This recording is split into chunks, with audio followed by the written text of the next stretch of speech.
అందరికీ నమస్కారం. ఇప్పుడు మన నెల్లూరులో మోజో అండ్ జోజో వారి ఆధ్వర్యంలో అద్భుతమైన రుచులతో ఎన్నో రకాల టీలు, లస్సీలు, మోజోటోలు, మిల్క్ షేక్లు, పిజ్జాలు, సమోసాలు, స్వీట్ కార్న్, పానీపూరీలు, మరెన్నో రుచికరమైన స్నాక్స్ కలవు. ప్రతి ఆదివారం ఒక స్పెషల్ ఫుడ్ ఐటమ్ కలదు. హోమ్ డెలివరీ సదుపాయం కలదు. మోజో అండ్ జోజో, సోమ్ సిటీ కళ్యాణ మండపం ఎదురుగా, రంగనాయకులపేట, నెల్లూరు. గత వారం 10 రోజులుగా ఈ జిల్లాలో మా పార్టీ అధ్యక్షులు కాకాని గోవర్ధన్ అన్న గారిని అక్రమ మైనింగ్ విషయంలో ఆయన పేరు చేర్చడం, అదేవిధంగా గౌరవ పోలీస్ వారు ఆయనకి 41 నోటీసు ఇవ్వడానికి రావడం, ఇవన్నీ కూడా మనం చూస్తూ ఉన్నాం.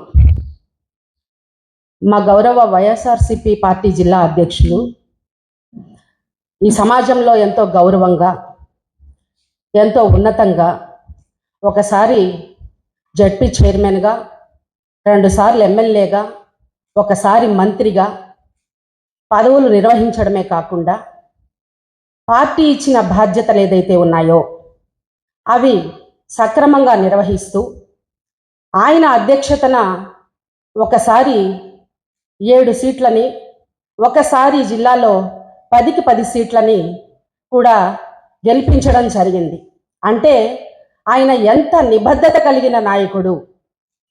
పదవుల అలంకరణలో కావచ్చు, ఈ సమాజం పట్ల కావచ్చు, ఆయనకి పార్టీ ఇచ్చిన బాధ్యతల పట్ల కావచ్చు, ఆయన నిరంతరం కూడా కష్టపడి పనిచేస్తూ ఈ జిల్లాలో మంచి పేరు తెచ్చుకున్నారు. మంచి కుటుంబం నుంచి వచ్చిన వ్యక్తిగా ఆయన పదవులకి వన్ని తెచ్చారే తప్ప ఎక్కడ కూడా మేమైతే చెప్తున్నాం మా నాయకుడు ఎక్కడ కూడా మచ్చ తెచ్చుకోలేదు అని. మా నాయకుడు పేరు చేర్చడంతో బెయిల్కి అప్లై చేసుకోవడమే కాకుండా క్వాష్కి కూడా గౌరవ న్యాయస్థానాల్ని ఆశ్రయించడం జరిగింది. ఈ లోపల మా నాయకుడిని ఇబ్బంది పెట్టే క్రమంలో ఎస్సీ ఎస్టీ కేసు పెట్టాలనుకోవడం, ఇవన్నీ కూడా జరుగుతూ ఉన్నాయి. ప్రజలన్నీ గమనిస్తూ ఉన్నారు. ఆయన ముఖ్యంగా ఈ జిల్లాలో ఒక ప్రతిపక్ష నేతగా, ఒక జిల్లా పార్టీ అధ్యక్షుడిగా ఆయన పోరాటాలు ఏదైతే రైతుల పక్షాన కావచ్చు, యువత పక్షాన కావచ్చు, మహిళల పక్షాన కావచ్చు, ఆయన ఏ కార్యక్రమం చేపట్టినా కూడా సక్సెస్ఫుల్గా నిర్వహిస్తూ ఉన్నారు. ఈ జిల్లా ప్రజల యొక్క మన్ననలను పొందుతూ ఉన్నారు. ప్రతిపక్ష పాత్రని బాగా పోషిస్తున్నారు. ఇది జీర్ణించుకోలేని కూటమి ప్రభుత్వం ఆయన ఎలాగైనా ఇబ్బంది పెట్టాలి అని చేస్తున్నటువంటి కుట్రలో భాగంగా జరుగుతున్న వ్యవహారమేనని మేము భావిస్తూ ఉన్నాం. గతంలో ఏదైతే అక్రమ మైనింగ్ జరిగింది అని మాట్లాడుతున్నారో, అక్రమ మైనింగ్ జరిగిందా లేదా అనేది చెప్పాల్సింది అధికారులు. గతంలో మా నాయకుడు మంత్రిగా ఉన్నప్పుడు ఎంక్వైరీ కూడా వేయించడం జరిగింది. విచారణ చేపట్టమని ఆర్డర్స్ వేసినప్పుడు దానికి సంబంధించిన అధికారులు ఇక్కడ ఏమీ జరగలేదు అని అధికారులు వాళ్ళ యొక్క ఎంక్వైరీ రిపోర్ట్ ఇవ్వడం జరిగింది. అంటే ఇప్పుడు ఎక్కడైనా ఒక ఇన్లీగల్ దందా నడుస్తుంది అని అంటే గౌరవ పోలీసు వారు కావచ్చు, దానికి సంబంధించిన అధికారులు కావచ్చు, వాళ్ళ యొక్క పర్యవేక్షణ నిత్యం ఈ ప్రజల సంక్షేమం కోరుకునే అధికారులు, పోలీస్ యంత్రాంగం డేగ కన్నుతో పనిచేస్తూ ఉంటుంది. జిల్లా ప్రజల్ని కాపాడే విషయంలో కావచ్చు, రాష్ట్ర ప్రజల్ని కాపాడే విషయంలో కావచ్చు, వ్యవస్థలు డేగ కన్నుతో పనిచేస్తూ ఉంటాయి. అందుకే దొంగల్ని 24 గంటల్లో పట్టుకోవడం కానివ్వండి, ఎక్కడన్నా అన్యాయం జరిగితే వాళ్ళకి న్యాయం చేయడం కానివ్వండి, ఇలాంటి అన్నీ కూడా ఈ వ్యవస్థలో పనిచేస్తున్నటువంటి అధికారుల్ని కించపరచడమేమో అనిపిస్తూ ఉంది. వాళ్ళు ఇచ్చినటువంటి ఆ రోజు విచారణ జరిపి వాళ్ళు న్యాయబద్ధ యొక్క పర్యవేక్షణ నిత్యం ఈ ప్రజల సంక్షేమం కోరుకునే అధికారులు, పోలీస్ యంత్రాంగం డేగ కన్నుతో పనిచేస్తూ ఉంటుంది. జిల్లా ప్రజల్ని కాపాడే విషయంలో కావచ్చు, రాష్ట్ర ప్రజల్ని కాపాడే విషయంలో కావచ్చు, వ్యవస్థలు డేగ కన్నుతో పనిచేస్తూ ఉంటాయి. అందుకే దొంగల్ని 24 గంటల్లో పట్టుకోవడం కానివ్వండి, ఎక్కడన్నా అన్యాయం జరిగితే వాళ్ళకి న్యాయం చేయడం కానివ్వండి, ఇలాంటి అన్నీ కూడా ఈ వ్యవస్థలో పనిచేస్తున్నటువంటి అధికారుల్ని కించపరచడమేమో అనిపిస్తూ ఉంది. వాళ్ళు ఇచ్చినటువంటి ఆ రోజు విచారణ జరిపి వాళ్ళు న్యాయబద్ధమైనటువంటి స్టేట్మెంట్ ఇక్కడ ఏమీ జరగలేదు అని అధికారులు చెప్పడం జరిగింది. అదేవిధంగా మా నాయకుడి పేరు చేర్చడం చాలా విడ్డూరంగా ఉందని మేము భావిస్తూ ఉన్నాం. మా నాయకుడేమన్నా అక్కడ పలుగు పారా పట్టుకొని పంచగట్టుకొని తలపాగా జుట్టుకొని ఏమన్నా తట్టతో ఏమన్నా అక్కడ ఉన్నటువంటి మైనింగ్ లో దొరికినటువంటి వస్తువుల్ని ఆ కంకర కావచ్చు, క్వాజ్ కావచ్చు, ఎత్తి ఏదన్నా ఒక ట్రాక్టర్ లో అట్లా వేస్తుండగా చూసారా? లేకపోతే అక్కడే మంచం వేసుకొని పడుకొని లోడెత్తండి రానని ఏమన్నా ఆర్డర్స్ చేస్తూ ఉన్నాడా? మా నాయకుడికి ఏం సంబంధం అని మా నాయకుడి పేరు చేరుస్తారు? చాలా అన్యాయమైనటువంటి విషయం అండి ఇది. మా నాయకుడు మంత్రిగా ఉన్నప్పుడు విచారణ కూడా చేయించారు. ఇకపోతే 2003లో ఒక పెద్ద మనిషి మంత్రిగా ఉన్నాడు. ఈ పెద్ద మనిషి ఫారెస్ట్ భూముల్లోని మైనింగ్ ని క్వాజ్ని దోచుకుంటున్నాడని చెప్పి స్వయంగా ఆనాటి ఫారెస్ట్ ఆఫీసర్ కూరాకుల వెంకయ్య గారు, మా బీసీ బిడ్డ, డిఎఫ్ఓ, ఈ జిల్లాకి డిస్ట్రిక్ట్ ఫారెస్ట్ ఆఫీసర్గా పనిచేసినటువంటి 2003లో 22 సంవత్సరాల క్రితం జరిగినటువంటి విషయాన్ని నేను చెప్తూ ఉన్నానండి. ప్రజలెవరూ మర్చిపోలేదు.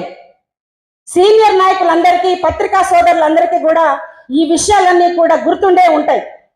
ఎప్పుడు జరిగినా కూడా అవి గత 20 ఏళ్ల క్రితం జరిగిన ఒక 20 ఏళ్ల తర్వాత కూడా మన యొక్క ఘన చరిత్రను మాట్లాడుకోవాల్సి వస్తుంది. ప్రజాక్షేత్రంలో ఉన్నప్పుడు, తమరు మంత్రిగా ఉన్నప్పుడు ఫారెస్ట్ భూముల్లోని ఒక శాసనసభ్యుడితో కలిసి మీరు జరిపినటువంటి అక్రమ మైనింగ్ ని స్వయంగా డిఎఫ్ఓ గారు అక్కడ ఉన్నటువంటి వెహికల్స్ అన్నిటినీ కూడా సీజ్ చేయడం అవాస్తవమా వాస్తవమానని మేము ప్రశ్నిస్తూ ఉన్నాం. ఆనాడు డిఎఫ్ఓ గారు వెంకయ్య గారు, మా బీసీ బిడ్డ, ఒక ఉన్నతాధికారి, మీరు ఆయన్ని టార్గెట్ చేసి మీ అక్రమ మైనింగ్ విషయంలో అక్కడ ఉన్నటువంటి లారీని, టిప్పర్ని అన్నిటినీ సీజ్ చేసి ఫారెస్ట్ ఆఫీస్ లో పెట్టడం అబద్ధమా అని అడుగుతూ ఉన్నాను.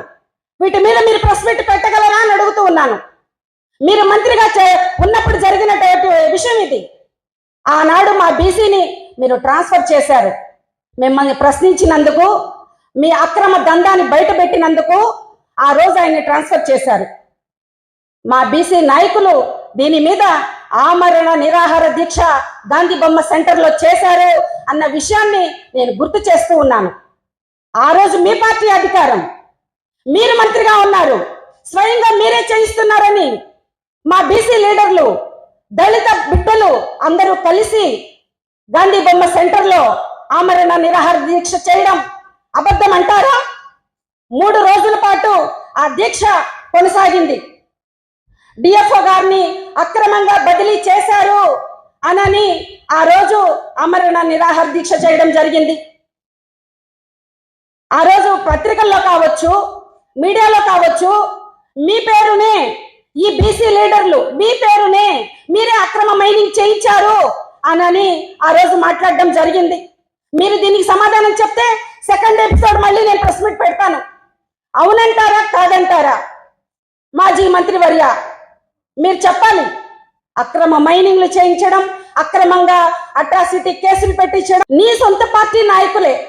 నువ్వు జిల్లా అధ్యక్షుడిగా ఉన్నప్పుడు నువ్వు చేసినటువంటి దాష్టికాలకు బలైపోయి సస్పెండ్ అయిపోయి వాళ్లే నీ మీద నువ్వు చేసినటువంటి పనులకి ఎస్సీ ఎస్టీ కేసు, రేప్ కేసుని నీ తెలుగుదేశం పార్టీ నాయకులే నీ మీద పెట్టించినటువంటి విషయాన్ని ఈ జిల్లా ప్రజలు ఎవరు మర్చిపోలేదు. ఎంతలాగా బలహీన వర్గాన్ని ఇబ్బంది పెడతావనే విషయం ఈ జిల్లా ప్రజలకు తెలుసు. అధికారంలోకి రాగానే నీ పార్టీలో ఉన్నటువంటి వెంకటాచలం నాయకులకి, నీకు కష్టం చేసినటువంటి నాయకుల్ని పక్కన పెట్టి కొత్త వాళ్ళని రౌడీ ముక్కల్ని వెంటేసుకొని నువ్వు చేస్తున్నటువంటి పనులని ఈ జిల్లా ప్రజలందరూ గమనిస్తూ ఉన్నారు. అదేవిధంగా నువ్వు చేసినటువంటి వ్యవహారాలు, నువ్వు జిల్లా అధ్యక్షుడిగా నువ్వు నీ సొంత పార్టీ నాయకుల్ని అరెస్ట్ చేయడంతో వాళ్లే దగ్గరుండి SC ST case, rape case నీ మీద పెట్టించారు. ఆ కేసు నుంచి కూడా బయటపడడానికి మా బీసీ బిడ్డే నీ దగ్గర పిఏగా పనిచేస్తున్న వ్యక్తే కారణం. ఆ కేసుని ఎలాగైనా సరే సర్దుబాటు చేయించేసేయాలని చెప్పి కావల్లో ఎక్కడో ఉన్నటువంటి ఒక మహిళ దగ్గరికి వెళ్ళి కాళ్ళ పడి బతిమలాడుకొని వచ్చి నీ పరువు పోకుండా మా బీసీ బిడ్డే అక్కడ రిక్వెస్ట్ కూడా చేసి ఆ కేసుని సర్దుబాటు చేశారు. ఈ రోజు నీ మీద పెట్టించినటువంటి నీ పార్టీ నాయకులే మంచి మంచి పదవుల్లో ఉన్నారు. జిల్లా పార్టీ అధ్యక్షుడిగా నీ ఘన చరిత్ర అదైతే, జిల్లా పార్టీ అధ్యక్షుడిగా మా కాకానన్న గారి ఘన చరిత్ర ఎమ్మెల్యేని గెలిపించడం, పార్టీని కష్టకాలంలో భుజాన వేసుకొని నడిపించడం, ఒక ఉన్నత విద్యని అభ్యసించి విద్యకున్నటువంటి ప్రాధాన్యతని ఒక స్థిత ప్రజ్ఞత కలిగిన నాయకుడిగా ఈ జిల్లా ప్రజలకి ఏ వయసైనా సరే విద్యను అభ్యసించాలి, విద్య కోసం ప్రతి ఒక్కరు కూడా ఆ యొక్క దాని మీద అవగాహన కల్పిస్తూ ఆయన ఈ వయసులో పట్టాన్ని తీసుకున్నటువంటి స్థిత ప్రజ్ఞత కలిగినటువంటి నాయకుడు కాకాని గోవర్ధన్ రెడ్డి గారు. ఆయన మీద లేనిపోని ఆరోపణలు చేస్తూ, లేనిపోని నిందలు వేస్తూ ఎందుకు ఇలా ఆయన్ని మానసికంగా క్షోభ పెడుతున్నారో తెలియజేయాల్సినటువంటి అవసరం ఉంది. గౌరవ పోలీసు వారి మీద మాకు నమ్మకం ఉంది. ఎవరన్నా ఇక్కడ ఇన్లీగల్ దందా జరుగుతుంది అని అంటే అక్కడ ఖచ్చితంగా అక్కడ ఏం జరిగింది అని విచారణ గౌరవ పోలీసు వారు చేస్తారు. ఎవరన్నా ఆరోపించి పేరు పెట్టినంత మాత్రాన వారికి ఏమీ జరగదు. మా కాకానన్న కూడా బయటికి మంచి వ్యక్తిగా ఈ జిల్లా ప్రజలందరికీ కూడా తెలుసు. గౌరవ హైకోర్టు వారు కావచ్చు, గౌరవ పోలీసు వారు కావచ్చు, మా నిజాయితీని గమనిస్తారని చెప్పి నేను తెలియచేస్తూ ఉన్నాను. నువ్వు గతంలో మంత్రిగా ఉన్నప్పుడు అనేక కుంభకోణాలు చేశావు. నకిలీ విత్తనాల తయారీ కేంద్రాన్ని అల్లీపురంలో పెట్టించావు. దాని మీద పత్రికల్లో అనేక రకాలుగా రాశారు. దాని మీద కేసు కూడా పెట్టారు. రైతు మంత్రిగా పనిచేసినటువంటి తమరు నకిలీ విత్తనాల కేంద్రాన్ని మీ అనుచరుడి చేత పెట్టించిన విషయం కూడా ఈ జిల్లా ప్రజలు ఎవరూ మర్చిపోలేదు. అలాగే గత కాంగ్రెస్ ప్రభుత్వంలో చెట్టు పట్ట అనే కార్యక్రమాన్ని మీరు వన సంరక్షణ సమితి పేరుతో నిధులని శాంక్షన్ చేసి ఆ శాంక్షన్ చేసినటువంటి గ్రాంట్ అంతా కూడా ఎలా దోచుకున్నారో వాటిపైన శ్వేతపత్రం కూడా రిలీజ్ చేయాలని చెప్పి మేము తెలియజేస్తూ ఉన్నాం. రాబోయే రోజుల్లో మా జగనన్న తప్పనిసరిగా ముఖ్యమంత్రి అవుతారు. వీటన్నిటి మీద కూడా విచారణ చేయించమని మేము మా జగనన్నని కోరుతాము. రాష్ట్ర అధికారులను కూడా కోరుతూ ఉన్నాము. వీళ్ళు అన్యాయాలు చేస్తూ, వీళ్ళు అక్రమాలు చేస్తూ, వీళ్ళు అక్రమ మైనింగ్ చేసి అధికారుల్ని ఇబ్బంది పెడుతూ, ఇంకొక చిన్న విషయం అండి, ఈ రోజు గౌరవ పోలీసు వారిని ఎంత ఒత్తిడి చేస్తున్నారనేది కూడా మేము గమనించగలమని చెప్పి తెలియజేస్తూ ఉన్నాను. ఈయన అక్రమ మైనింగ్ చేసి అక్కడ ఏమో ఆ దీక్ష కొనసాగింది. డిఎఫ్ఓ గారిని అక్రమంగా బదిలీ చేశారు అనని ఆ రోజు ఆమరణ నిరాహార దీక్ష చేయడం జరిగింది. ఆ రోజు పత్రికల్లో కావచ్చు, మీడియాలో కావచ్చు, మీ పేరునే ఈ బీసీ లీడర్లు మీ పేరునే మీరే అక్రమ మైనింగ్ చేయించారు అనని ఆ రోజు మాట్లాడడం జరిగింది. మీరు దీనికి సమాధానం చెప్తే సెకండ్ ఎపిసోడ్ మళ్ళీ నేను ప్రెస్ మీట్ పెడతాను. అవునంటారా కాదంటారా? మాజీ మంత్రివర్య మీరు చెప్పాలి. అక్రమ మైనింగ్లు చేయించడం, అక్రమంగా అట్రాసిటీ కేసులు పెట్టించడం ఇది మంచి పద్ధతి కాదు. గౌరవ పోలీస్ వారు కావచ్చు, గౌరవ న్యాయస్థానాలు కావచ్చు, మా కాకానన్న గారిది ఎలాంటి తప్పు లేదు అని నమ్ముతారు. కాబట్టే ఆయన ప్రూవ్ చేసుకునే దానికి సిద్ధంగా ఉండే ఆయన క్వాష్ పిటిషన్ కూడా ఆయన దగ్గర ఉన్నటువంటి ఆధారాలతో వేయడం జరిగింది.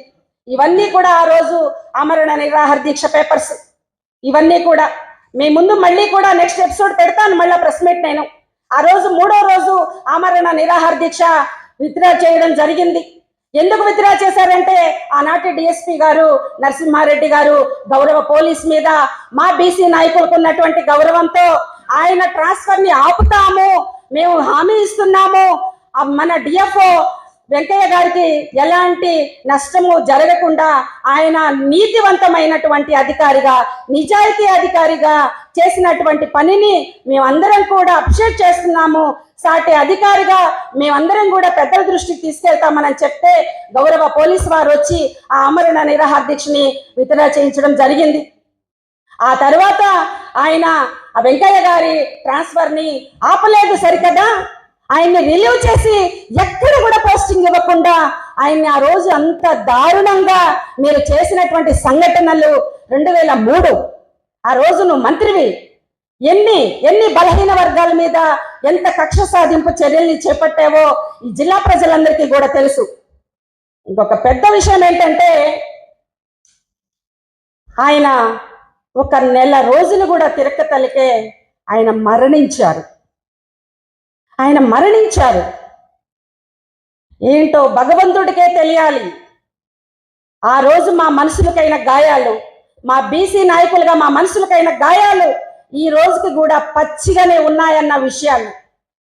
ఆ రోజు నీ పార్టీ అధికారం ఉంది, నువ్వు మంత్రిగా ఉన్నావు, నువ్వు చేసిన తప్పుకి నిన్ను వ్యతిరేకిస్తూ ఒక ఆమరణ నిరాహార దీక్ష జరిగింది అని అంటే నువ్వు విచారణకి సిద్ధపడ్డావా?